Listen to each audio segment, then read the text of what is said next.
اعوذ باللہ من الشیطان الرجیم بسم اللہ الرحمن الرحیم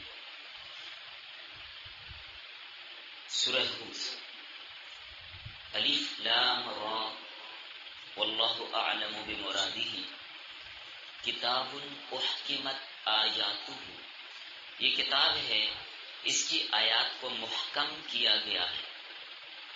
ثم فصلت، پھر تفصیل کی گئی ہے، من لدن حکیم خبیر، حکمت والے اور خبردار کی طرف سے. اللہ تعبدوا الا اللہ، کہ نہ عبادت کرو تم مگر صرف اللہ کی. اننی لکم منہ نذیر و بشیر، بے شک میں تمہارے لیے اللہ کی طرف سے ڈرانے والا اور خوشخبری سنانے والا ہوں. وَأَنِ اسْتَغْفِرُوا رَبَّكُمْ، اور یہ کہ تم معافی مانگو اپنے رب سے، معافی مانگو اپنے پروردگار سے، اپنے رب سے. ثُمَّ تُوبُوا إِلَيْهِ، پھر اس کی طرف رجوع کرو. يُمَتِّعْكُمْ مَتَاعًا حَسَنًا، وہ فائدہ پہنچائے گا تم کو اچھا فائدہ. إِلَىٰ أَجَلٍ مُّسَمًّى، ایک مدت مقرر تک. وَيُؤْتِ كُلَّ ذُو فَضْلٍ فَضْلَهُ، اور دے گا ہر فضیلت والے کو اس کی فضیلت. وَإِن تَوَلَّوْا، اور اگر تم پھر جاؤ گے، فَإِنِّي أَخَافُ عَلَيْكُمْ، تو بے شک میں تم پر خوف کرتا ہوں، عذاب یوم کبیر، بڑے دن کے عذاب کا. إِلَى اللَّهِ مَرْجِعُكُمْ، اللہ ہی کی طرف تمہارا لوٹنا ہے. وَهُوَ عَلَىٰ كُلِّ شَيْءٍ قَدِيرٌ، اور وہ ہر چیز پر قادر ہے. الا، خبردار، انہم یثنون صدورہم، بے شک وہ دوہرا کرتے ہیں اپنے سینوں کو. لیستخفوا منہ، تاکہ چھپ جائیں اس سے. الا، خبردار، حین یستغشون ثیابہم، جس وقت وہ پہنتے ہیں اپنے کپڑے. یعلم ما یسرون، جانتا ہے وہ جس کو یہ چھپاتے ہیں. وما یعلنون، اور جس کو ظاہر کرتے ہیں، جس کو چھپاتے ہیں یا ظاہر کرتے ہیں اللہ تعالیٰ جانتا ہے. انہ علیم بذات الصدور، بے شک وہ جانتا ہے دلوں کے راز کو. چلیں بس. سورہ ہود سورت کا نام ہے. وجہ تسمیہ، اللہ کے ایک نبی تھے حضرت ہود علیہ السلام. سورت مذکورہ میں ان کی قوم کی تباہی کا ذکر ہے، تو اسی مناسبت سے سورت کا نام سورہ ہود رکھا گیا.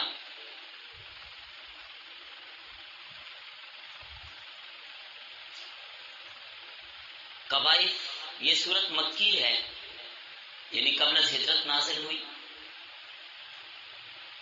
ترتیب نزولی میں اس سورت کا نمبر 52 ہے.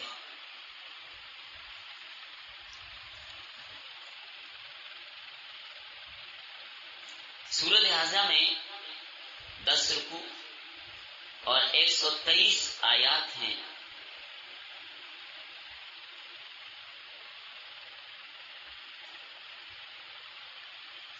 رکوع اور 123 آیات ہیں.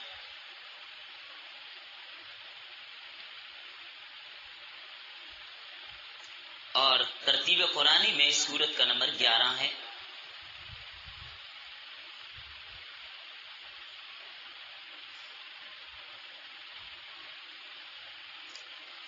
گزشتہ سورت کے ساتھ اس کا ربط، ماقبل سے ربط.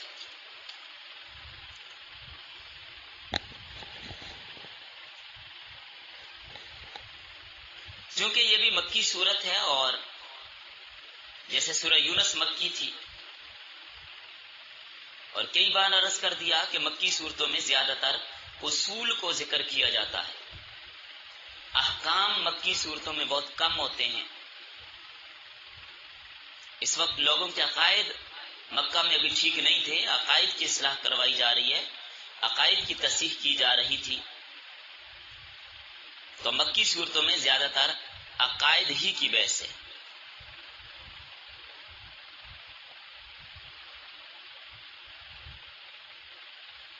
اور عقیدوں میں بنیادی عقیدہ توحید، رسالت اور قیامت، اور قرآن کریم ان سب چیزوں کی تعلیم دیتا ہے۔ مختلف انداز سے مکی صورتوں کے اندر قرآن کی حقانیت کو بھی بیان کیا گیا، ترغیب اور ترہیب کے مضامین بھی بیان کیے گئے، آخرت کے عذاب اور آخرت کی بشارتوں کو بھی ذکر کیا گیا، جنت اور دوزخ کے تذکرے کیے گئے، اور جن قوم نے نہ مانا ان پر دنیا میں کیا عذاب آئے ان کا تذکرہ کیا گیا۔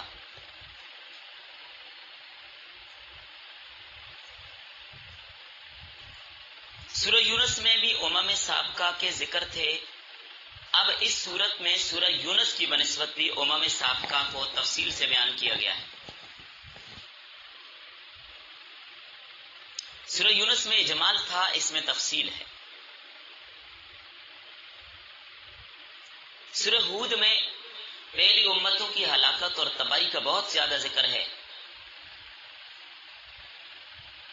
اس لیے حدیث میں آتا ہے رحمت دو عالم صلی اللہ علیہ وسلم کی داڑھی مبارک میں چند بال سفید ہو گئے، تو صحابہ نے عرض کیا یا رسول اللہ صلی اللہ علیہ وسلم آپ بوڑھے ہو گئے ہیں؟ آپ صلی اللہ علیہ وسلم نے فرمایا مجھے سورۃ ہود نے بوڑھا کر دیا، سورہ ہود نے مجھے بوڑھا کر دیا۔ تو سورہ ہود نے کیسے بوڑھا کیا، کیا نسبت؟ جواب اس کا یہ ہے کہ نبی صلی اللہ علیہ وسلم جب پہلی قوموں کے تذکرے سورہ ہود میں پڑھتے، پہلی امتوں کی ہلاکت کا بہت تذکرہ آیا، تو آپ صلی اللہ علیہ وسلم کو اپنی امت کی فکر ہوتی کہ کہیں میری امت بھی ایسے برباد نہ ہو جائے۔ امت کے غم نے آپ صلی اللہ علیہ وسلم کے بال سفید ہو گئے کہ کہیں میری امت بھی نافرمانی میں مبتلا نہ ہو جائے اور ان پر بھی اللہ کا عذاب نہ آ جائے۔ تو اس غم کی وجہ سے ضعف طاری ہو گیا، کیونکہ ضعف اور کمزوری غم کی وجہ سے، فکر کی وجہ سے آتی ہے۔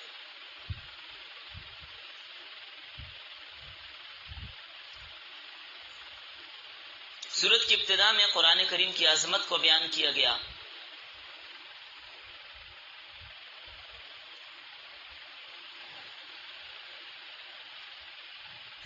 قرآن کریم کی عظمت تاکہ ذہن میں آ جائے اور انسان اس کو سمجھ جائے کہ قرآن اللہ کی کتاب ہے، تو جب قرآن کو سمجھ جائے تو ہر چیز کو سمجھ سکتا ہے۔ باقی اگلے رکوع کے اندر اسی انداز سے چیلنج دیا جائے گا جیسا کہ پیچھے سورہ یونس میں آپ نے پڑھ لیا کہ لاؤ تم بھی اس سے ایسی کتاب لے آؤ۔ تو جب نہیں لا سکتے تو سمجھ جاؤ کہ قرآن اللہ کا کلام ہے، اس کا مقابلہ کوئی بھی نہیں کر سکتا۔ سورت کی ابتدا بھی حروف مقطعات سے ہے، اور حروف مقطعات کی تفسیر بارہا آپ کو پہلے بتا دی گئی ہے۔ یہ مخففات ہیں، کسی لفظ سے ایک حرف نکال کر اختصار کیا گیا ہے، اور اس طرح کا استعمال ہر زمانے میں اور ہر زبان میں ہوتا ہے۔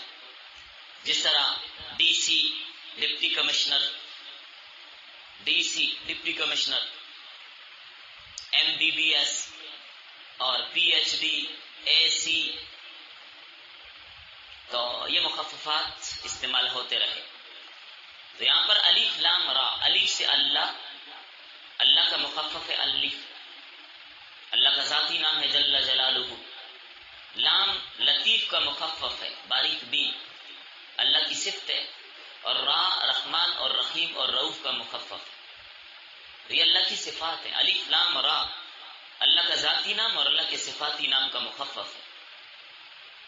بہرحال یہ تو ایک توجیہ ہے، حقیقت اللہ ہی جانتے ہیں، اس لیے ہم ترجمے میں یہی کہہ دیتے ہیں واللہ اعلم بمرادہ، کہ اللہ اور اس کے نبی کے درمیان راز ہے۔ بہت ساری صورتیں اس کی، بہت کچھ لکھا حروف مقطعات میں۔ میں سورہ یونس کے شروع میں آپ کو کافی اس حوالے سے بتا چکا ہوں ابھی اگر بات کو چھیڑیں تو بہت لمبی ہو جائے گی. آگے آ جائیے. یہاں پر آپ نے پڑھا کتاب احکمت، اس کی آیات کو محکم کیا گیا، پختہ کیا گیا. کیسے پختہ کیا گیا؟ لفظی حیثیت میں بھی پختہ ہیں، فصاحت اور بلاغت کے پورے معیار پر ہیں، کسی قسم کا لفظی طور پر بھی کوئی اس میں نقص اور کمی نہیں ہے. مانوی حیثیت بھی مضبوط ہے، اس کے اعتبار سے بھی اس کے اندر کوئی تضاد نہیں. واقعات کی حیثیت سے بھی مضبوط ہے، اس کے سب واقعات اٹل اور سچے ہیں، پکے ہیں.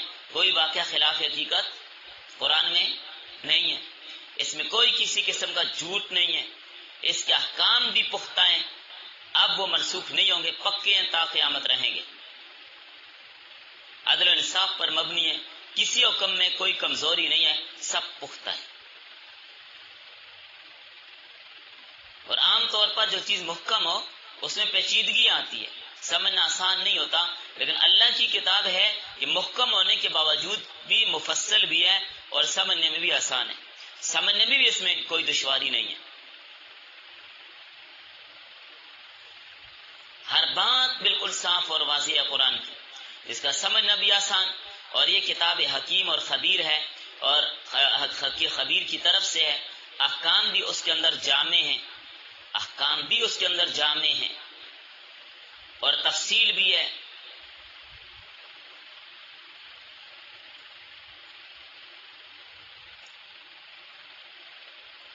کتاب اللہ کے مقاصد کیا ہیں؟ احکمت کی تفصیل آپ نے سمجھ لی کہ کتاب احکمت آیاتو، یہ کتاب ہے، اس کی آیات کو محکم کیا گیا ہے. جو مضامین بڑی بڑی کتابوں میں آ سکتے ہیں، قرآن کی ایک سطر میں وہ سارے مضمون کا خلاصہ پیش کر دیا جاتا ہے، اور بڑے مضبوط اور ٹھوس انداز ہیں، اٹل ہیں. حکمت کا معنی یہ بھی ہے کہ اس کی آیتیں حکمت والی ہیں، اس کی آیتیں حکمت والی ہیں، دانش و دانائی والی ہیں، کوئی کمی نہیں ہے اس میں بالکل کسی قسم کی کوئی کمی نہیں ہے. تفصیل کے ساتھ اس کو بیان کیا گیا. اب آپ دیکھیے ثم فصلت کے لفظ کو، کتاب اللہ کے مقاصد کو بھی یہاں پر بیان کیا گیا کہ سب سے بڑا مقصد توحید کی تعلیم ہے، اللہ کے علاوہ کسی دوسرے کی عبادت نہ کرو. اس کتاب کے اندر یہ بات کہی گئی ہے کہ فصلت کے اندر جو قول والا معنی ہے اس کی تفصیل ہے. مقاصد میں سب سے بڑا مقصد اللہ کے علاوہ کسی اور کی عبادت نہ کرو. یہ کتاب گویا کہ مخلوق سے توڑ کے خالق سے جوڑنے والی ہے. تو اب اللہ کے آپ صلی اللہ علیہ وسلم بھی اور پہلے انبیاء بھی اللہ کے رسول ہیں، تو آپ صلی اللہ علیہ وسلم کی حیثیت نذیر اور بشیر کی ہے. برے انجام سے آپ ڈرا رہے ہیں اور اچھے انجام کی خوشخبری دے رہے ہیں. اور اس کتاب کے مقاصد میں سے یہ بھی ہے کہ اپنی غلطیوں کی تلافی کرو اور آئندہ کے لیے اللہ تعالی کی طرف متوجہ ہو جاؤ اور عبادت کرو اور معافی مانگتے رہو، استغفار کرتے رہو اور اللہ کی اطاعت کرتے رہو، اللہ کی طرف متوجہ رہو. اس کا فائدہ کیا ہوگا کہ اللہ تعالیٰ دنیا میں بھی خیر و عافیت کی زندگی دے گا اور آخرت کے اندر بھی عافیت والی زندگی ملے گی.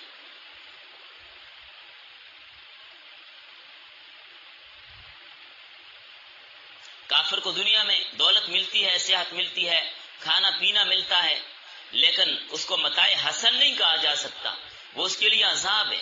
آج کا کھایا ہوا کل کو ناک کے راستے نکل جائے گا، اور آئے دن جو اس کو عیش و عشرت ملتی ہے وہ اس کے لیے عذاب میں اضافے کا سبب بنتی ہے. کافر جو دنیا میں جتنا عیش و عشرت کرے گا، آخرت میں اتنا ہی اس کے لیے عذاب ہوگا، اتنا ہی اس کے لیے عذاب ہوگا.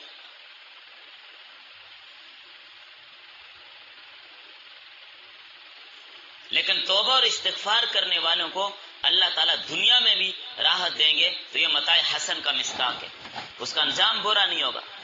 جس طرح قرآن کریم میں دوسرے مقام پر یہ فرمایا کہ ہم ان کو پاکیزہ زندگی دیں گے، حیاتاً طیبہ، اور پاکیزہ زندگی جو یہاں پرسکون ہوگی اور اس کا انجام آخرت میں بھی اچھا ہوگا، اس لیے اس کو متاع حسن کہا گیا ہے۔ ورنہ موت تک تو کھاتا پیتا کافر بھی ہے، دنیا میں عیش عشرت تو کافر بھی کرتا ہے، لیکن اس کی عیش عشرت کو متاع حسن نہیں کہا گیا، وہ پر خطر ہے، خطرے سے خالی نہیں ہے، بچنے کی کوئی اس کے لیے امید نہیں ہے۔ وَيُؤْتِ كُلَّ ذِي فَضْلٍ فَضْلَهُ، ہر فضل والے کو اللہ اپنا فضل دے گا، یعنی جو جتنی زیادہ عبادت کرے گا اللہ تعالیٰ اتنا ہی زیادہ اس کو ثواب دیں گے، یہ مطلب اس کا۔ یہ بھی ایمان، توبہ اور استغفار کے نتیجے میں ہوگا، کیونکہ اگر کوئی آدمی توبہ نہیں کرتا اور استغفار نہیں کرتا، کفر اور شرک سے ایمان نہیں لاتا، تو اس کی عملی زندگی کا اللہ کے ہاں کوئی اعتبار نہیں ہے، کتنے اچھے عمل کر لے اللہ تعالیٰ اس پر ثواب نہیں دیں گے۔ حبطت اعمالہم، ان لوگوں کے اعمال ضائع ہیں، عملی زندگی کے اوپر ثواب نہیں ہے۔ اب دیکھیں کتنے اچھے وہ اعمال کر لیں ان کو کوئی ثواب نہیں ملے گا، کفار جتنے بھی اچھے اعمال کریں ان کو ثواب نہیں ملے گا۔ حبطت اعمالہم، ان کے اعمال ضائع ہو گئے۔ جب انسان کفر اور شرک سے توبہ کر لے، ایمان لائے، توبہ اور استغفار کرتا رہے، پھر جتنا عمل کرے گا اتنا ہی ثواب بڑھتا جائے گا۔ ہاں، بغیر ایمان لائے جتنے اعمال بھی کرے کوئی ثواب نہیں ہے۔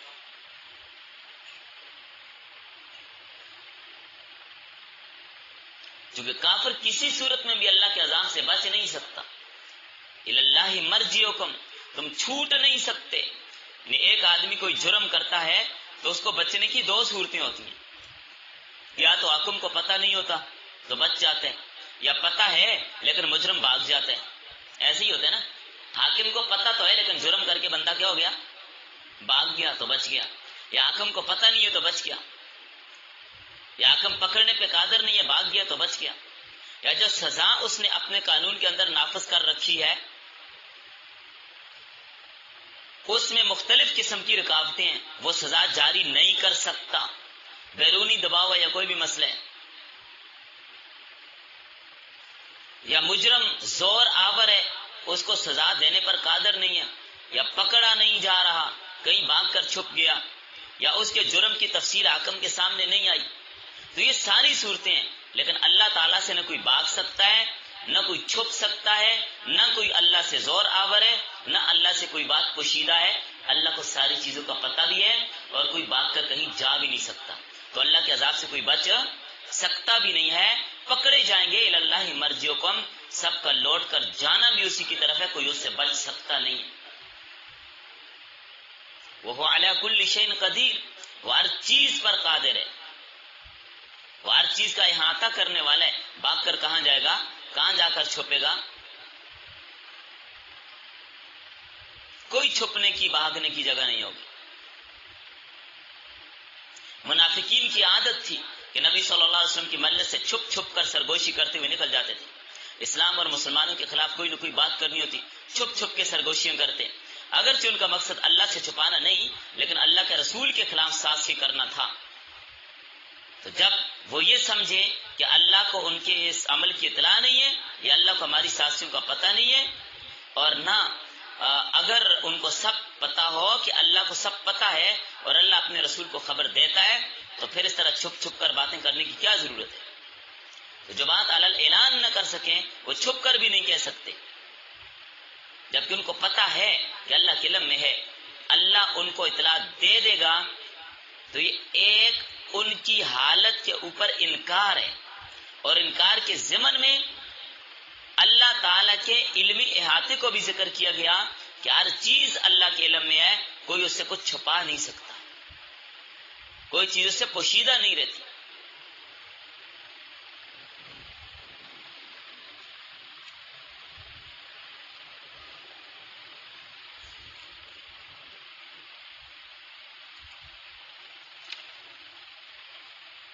اب دیکھیں ہر نبی کی تعلیم کا نچوڑ اور خلاصہ توحید ہے، ہر نبی نے توحید کی دعوت دی ہے، جو بھی نبی آیا اللہ تعبدوا الا اللہ، اللہ کے علاوہ کسی اور کی عبادت نہ کرو، یا قوم اعبدوا اللہ ما لکم من الہ غیرہ، اے میری قوم نے عبادت کرو اللہ کی، اس کے سوا تمہارا کوئی معبود نہیں، کوئی حاجت روا نہیں ہے۔ اور پیچھے پچھلی صورت میں آپ نے پڑھ لیا وَإِن يَمْسَسْكَ اللَّهُ بِضُرٍّ فَلَا كَاشِفَ لَهُ إِلَّا هُوَ. کوئی تکلیف پہنچے کون دور کرتا ہے؟ اللہ تعالیٰ دور کرتا ہے. اس لیے اللہ کے علاوہ کسی کی عبادت کرنا، کسی کو سجدہ کرنا، مالی عبادت ہو جانی عبادت ہو، کسی کے لیے جائز نہیں.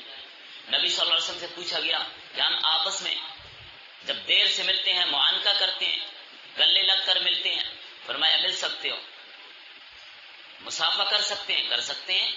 امام بخاری رحمہ اللہ نے باقاعدہ باب باندھا ہے المصافحۃ بالیدین، کہ مصافحہ دو ہاتھوں کے ساتھ سنت ہے. تو یاد رکھیں محافظہ کرنا ہو خواتین کو خواتین سے، مردوں کو مردوں سے، تو دونوں ہاتھوں سے سنت. محرم خواتین اپنے محرم مردوں کے ساتھ مصافحہ کرنا چاہیں تو بھی دونوں ہاتھوں سے، ماں بیٹے سے مصافحہ کرے، بہن بھائی سے مصافحہ کرے تو دونوں ہاتھوں کے ساتھ کر سکتے ہیں. پوری سنت پر عمل کریں. لیکن ملاقات کے وقت جھکنے کی اجازت نہیں ہے. بعض لوگ جھک کر ملتے ہیں، یہ غلط ہے. جھک کر ملنے کی اجازت نہیں. جھکنا اللہ کے لیے، کسی اور کے لیے جھکنے کی اجازت نہیں ہے.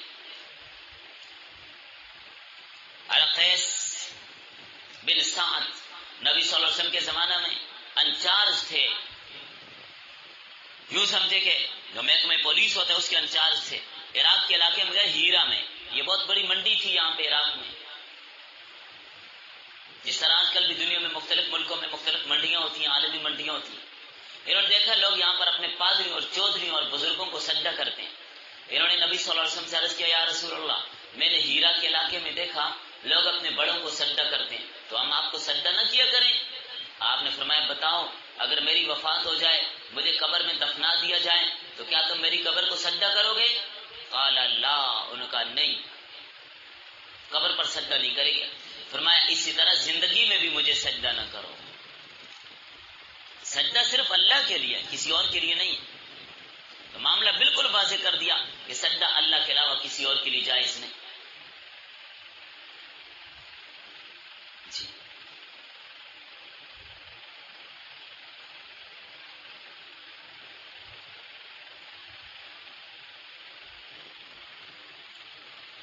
جی بوسہ دینا بالکل جائز ہے، اس میں کوئی عرض نہیں. پیشانی پہ بوسہ دیا جا سکتا ہے، یہ جھکنے میں نہیں آتا، یہ تو ایک ضرورت کے تحت ہے. یا کوئی آدمی بیٹھا ہوا ہے، بڑا ہے، بزرگ ہے، بیٹھا ہوا ہے، تو آپ اس سے ملتے ہیں تو ظاہر ہے اس کو ملنے کے لیے جھک کر ہی ملیں گے نا. تو یہ جھکنا اور ہے، یہ ملنے کے لیے جھکنا ہے، یہ جھکنا عبادت کے لیے نہیں ہے. یہاں پر ضرورت ہے کہ اس کو کھڑا کرنے کے بجائے وہ بزرگ بیٹھے ہوئے ہیں، آپ کھڑے ہیں تو آپ ان کو جھک کر مل سکتے ہیں. بات سمجھ آ رہی ہے آپ کو؟ یہ ضرورتاً ہے. اچھا، باقی استغفار کی کثرت کا اس صورت میں حکم دیا، وَنِسْتَغْفِرُوا رَبَّكُمْ، کثرت کے ساتھ استغفار کرو، کثرت کے ساتھ استغفار کرو. استغفر اللہ الذی لا الہ الا هو الحی القیوم واتوب الیہ. امت کو تعلیم دی، 70 مرتبہ اللہ کے نبی فرماتے میں استغفار کرتا ہوں. زبان سے نہیں، دل سے استغفار کرنا چاہیے. تو جب تک آدمی سچے دل سے معافی نہ مانگے اللہ معاف نہیں کرتا. سچے دل کے ساتھ گناہوں سے استغفار ایک بار بھی کر لیا، اللہ نے سارے گناہوں کو معاف کر دیا. تو استغفار کرنے سے سارے گناہ معاف ہو جاتے. توبو الیہ، پھر اس کی طرف رجوع کرو، معافی کے بعد نیکیاں کرو. یعنی توبہ سے پہلے کی زندگی اور بعد کی زندگی میں فرق ہونا چاہیے. جب توبہ کر لیا اب اس کے بعد نیک کام کرو. جو کام پہلے کرتے تھے اب نہ کرو، اب نیکی کے کام کرو. تو کیا ہوگا؟ یمتعکم متاعا حسنا. متاع حسن کیا ہے؟ میں نے آپ کو تفصیل بتا دی. تمہیں اچھا فائدہ دے گا. الی اجل مسمى، ایک مدت مقررہ تک، جو وقت تمہاری موت کا لکھا ہے اس وقت تک اللہ تعالیٰ تمہیں پاک صاف پاکیزہ زندگی نصیب کرے گا. وَيُؤْتِ كُلَّ ذِي فَضْلٍ فَضْلَهُ، اور دے گا فضیلت والے کو اس کی فضیلت کا اجر. نماز روزے کا اجر دے گا، قرآن پڑھائے اجر دے گا، قرآن کا ترجمہ پڑھے اجر دے گا.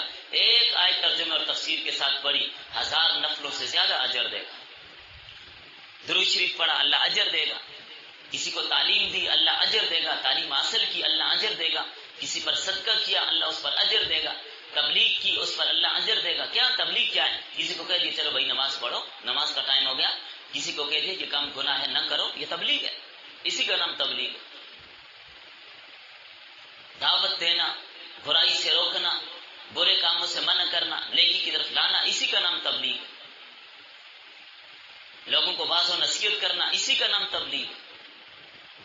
گھر میں اپنے بچوں کو، اپنے ماتحتوں کو دین سکھا دینا، سمجھا دینا، غلط کام سے روکنا، اسی کا نام تبلیغ ہے۔ اچھی بات کرنا، برائی سے منع کرنا، اسی کا نام تبلیغ ہے۔ تو اس پر اجر ملے گا، ہر نیکی پر اللہ تعالیٰ اجر دے گا، ہر نیکی پر۔ اور اللہ تعالیٰ کتنے غفور الرحیم ہیں، کتنے بڑے احسان کرنے والے ہیں۔ ایک نیکی کریں اجر 10 گنا سے لے کر 700 گنا اور اس سے بھی زیادہ، لیکن گناہ ایک کریں تو اس پر عذاب ایک گناہ سے زیادہ کا نہیں ہوگا، ایک ہی گناہ لکھا جائے گا اور اتنا ہی عذاب ہوگا۔ وَإِن تَوَلَّوْا، اگر تم پھر جاؤ گے، روگردانی کرو گے، فَإِنِّي أَخَافُ عَلَيْكُمْ، تو بے شک میں تم پر خوف کرتا ہوں، عذاب یوم کبیر، بڑے دن کے عذاب کا۔ وہ بڑے دن کا عذاب کب ہوگا؟ مرنے کے بعد، قیامت کے دن کا عذاب۔ مَن مَاتَ قَدْ قَامَتْ قِیامَتُهُ، جو مر گیا اس کی قیامت شروع ہو گئی۔ جی ہاں، یہ قبر ماز مٹی کا گاڑا نہیں ہے، یا تو جنت کے باغوں میں سے ایک باغ ہے، یا جہنم کے گاڑوں میں سے ایک گاڑا ہے۔ یا تو یہاں پر سزا مل رہی ہے، یا یہاں پر لذت اور مزے والی زندگی گزر رہی ہے۔ پھر اس کے بعد یہ زندگی ختم ہوگی، برزخ کا زمانہ ختم ہوگا، تو آگے اگلا شروع ہوگا آخرت کا سلسلہ، حشر، پھر پل صراط، پھر دوزخ، جنت طے ہوگی کدھر جانا ہے۔ تو قیامت کا دن جس میں حساب کتاب ہوگا 50,000 سال کے برابر ایک دن ہوگا۔ اللہ مرجعکم، اللہ کی طرف تمہارا لوٹنا ہے، وہ علی کل شیء قدیر، وہ ہر چیز پر قادر ہے۔ اللہ تعالیٰ کے پاس جانے میں شک نہیں کرنا چاہیے، اور چیز پر قادر ہے۔ جس ذات نے تمہیں حقیر پانی کے قطرے سے پیدا کیا وہ دوبارہ زندہ کرنے پر بھی قادر ہے۔ آیت کریمہ کی 2 تفسیریں دونوں حدیث میں موجود ہیں۔ ایک تفسیر یہ ہے کہ صحابہ جب قضائے حاجت کے لیے بیٹھتے تو خوب جھک کر بیٹھتے کہ ہمیں اللہ تعالیٰ سے شرم آتی ہے۔ اللہ نے فرمایا غلو مت کرو، انسان ہے، یہ ضروریات اس کو پڑتی ہیں، پیشاب، پخانہ، غسل، یہ ساری اس کی ضروریات میں شامل ہے۔ اس کے لیے کپڑے اتارنے بھی پڑتے ہیں، اختلاط بھی کرنا پڑتا ہے، ستر بھی کھولنا پڑتا ہے، تو اتنا سکڑنے کی ضرورت نہیں ہے۔ فرمایا الا انہم یسنون صدورہم، خبردار، بے شک وہ دورا کرتے ہیں اپنے سینوں کو، لیستخفوا منہ، تاکہ چھپ جائیں اس سے۔ اللہ تعالیٰ سے کون سی چیز چھپ سکتی ہے؟ الا حین یستغشون ثیابہم، خبردار جس وقت وہ پہنتے ہیں اپنے کپڑے، یعلم ما یسرون، جانتا ہے وہ جس کو چھپاتے ہیں، لہذا کبھی ضرورت کے وقت کپڑے اتارنے میں کوئی گناہ کی بات نہیں۔ وما یعلنون، اور جس کو وہ ظاہر کرتے ہیں اللہ اس کو بھی جانتے ہیں۔ تو ایک تفسیر تو یہ ہے کہ ضرورت کے وقت شرمانے کی ضرورت نہیں ہے، کہ اللہ تعالیٰ سے آپ اتنا شرمائیں کہ واش روم بھی استعمال نہ کریں، اللہ تعالیٰ سے اتنا شرمائیں کہ کپڑے بھی نہ بدلیں، ایسے شرمانے کی کوئی ضرورت نہیں، اللہ تعالیٰ سب کچھ جانتا ہے، وہ خالق اور مالک ہے۔ دوسری تفسیر اس آیت کی یہ ہے جو پہلے بھی میں نے عرض کی، دوبارہ پھر کے عرض کر دیتا ہوں، کیونکہ پہلے تو میں نے ترتیب کے ساتھ ایک سارا جو جتنا سبق پڑھا اس کی تفسیر میں نے عرض کر دیا، ہر آیت کے ذیل میں اس کا خلاصہ عرض کر رہا ہوں۔ دوسری تفسیر یہ ہے کہ منافق بھی آپ صلی اللہ علیہ وسلم کی مجلس میں بیٹھتے تھے، جب ان کے مطلب کی بات ہوتی تو بڑے خوش ہو کر بیٹھتے، اور جب ان پر کوئی ذمہ داری اور بوجھ پڑتا، جہاد کو حکم دیا جاتا، چندے کی اپیل ہوتی، کوئی کام ڈپٹی لگتی، تو آپ صلی اللہ علیہ وسلم فرماتے کہ فلاں آدمی کی امداد کرو، تو اس وقت اپنے سینوں کو سکیڑ دیتے تھے، چھپ کر بیٹھتے تھے، تاکہ ہمارا پتہ نہ چل سکے، تاکہ ہمارا پتہ نہ چل سکے، چھپ چھپ کر بیٹھتے تھے۔ اس انداز سے یا چھپ کر کھسک جاتے، سرک جاتے، نکل جاتے، اپنے سینوں کو دور کر کے نیچے جھک جاتے، چھپنے کی کوشش کرتے کہ ہم نظر نہ آئیں، ہماری کوئی ڈپٹی نہ لگ جائے، ہم سے پیسے نہ مانگ لیں۔ یہ ان کا طریقہ اور ترتیب ہوتی۔ تو اللہ تعالیٰ سے کوئی چھپ نہیں سکتا، وہ سب کچھ جاننے والا ہے، وہ سب کچھ جاننے والا ہے، جس کو مخفی کرتے ہیں اس کو بھی جانتے ہیں، جس کو ظاہر کرتے ہیں اس کو بھی جانتے ہیں۔ انہ علیم بذات الصدور، بے شک وہ جانتا ہے دلوں کے رازوں کو، کیا خیالات ہیں تمہارے دل کے اندر، وہ خالق ہے، وہ مالک ہے، وہ رازق ہے، کوئی چیز سے پوشیدہ اور مخفی نہیں ہے، لہذا اپنی ضرورت کے وقت کپڑے اتارنے میں کوئی حرج نہیں۔ ایک تو یہ ہے، اور دوسری بات جو لوگ اللہ تعالیٰ سے چھپنا چاہتے ہیں وہ اس دھوکے سے نکل آئیں، اللہ سے کوئی بھی چھپ سکتا نہیں، سب کچھ اس پر واضح ہے، ہر چیز اس کی نظر میں۔ چلیں بس دوبارہ دیکھ لیجئے ترجمہ۔ الف لام را،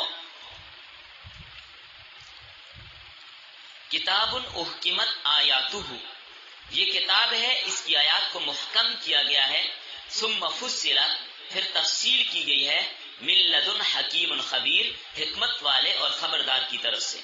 اللہ تعبدوا الا اللہ، کہ نہ عبادت کرو تم مگر صرف اللہ کی، اننی لکم منہ نذیر و بشیر، بے شک میں تمہارے لیے اللہ کی طرف سے ڈرانے والا اور خوشخبری سنانے والا ہوں۔ جو مانیں گے ان کے لیے خوشخبری ہے جنت کی، جو نہیں مانیں گے جہنم میں۔ نذیر اس ڈرانے والے کو کہتے ہیں جو بغرض محبت اور بغرض شفقت ڈرائے، تو نبی اپنی امت کو محبت اور شفقت کے ساتھ ڈراتا ہے، جس طرح ماں باپ اپنے بچے کو شفقت کے ساتھ ڈراتے ہیں۔ تو نذیر کا معنی بعید ڈرانے والا نہیں ہے کہ جیسے دشمن کا ڈر ہوتا ہے، تو نبی دشمن نہیں ہوتا معاذ اللہ، نبی امت کا خیر خواہ ہوتا ہے۔ جس طرح ماں باپ اپنی اولاد کے خیر خواہ ہوتے ہیں کہ بچہ کہیں آگ نہ پکڑ لے، بچہ کہیں سوچ میں نہ چلا جائے، بلندی سے گر نہ جائے، تو بچے کو ڈراتے ہیں یہ نہیں پکڑنا، ادھر ہاتھ نہیں لگانا، جل جاؤ گے، کٹ جاؤ گے۔ تو نبی بھی امت کو ایسی ڈراتا ہے کہ میری امت جہنم میں جل نہ جائے۔ کتنا نرم ہوتا ہے نبی اپنی امت کے لیے۔ وَأَنِ اسْتَغْفِرُوا رَبَّكُمْ، اور یہ کہ تم معافی مانگو اپنے رب سے، ثُمَّ تُوبُوا إِلَيْهِ، پھر اس کی طرف رجوع کرو، يُمَتِّعْكُم مَتَاعًا حَسَنًا، وہ فائدہ پہنچائے گا تم کو اچھا فائدہ، یعنی دنیا میں بھی فائدہ آخرت میں بھی فائدہ، إِلَىٰ أَجَلٍ مُّسَمًّى، ایک مدت مقررہ تک، وَيُؤْتِ كُلَّ ذِي فَضْلٍ فَضْلَهُ، اور دے گا ہر فضیلت والے کو اس کی فضیلت، وَإِن تَوَلَّوْا، اور اگر تم پھر جاؤ گے، فَإِنِّي أَخَافُ عَلَيْكُمْ، تو بے شک میں تم پر خوف کرتا ہوں، عذاب یوم کبیر، بڑے دن کے عذاب سے۔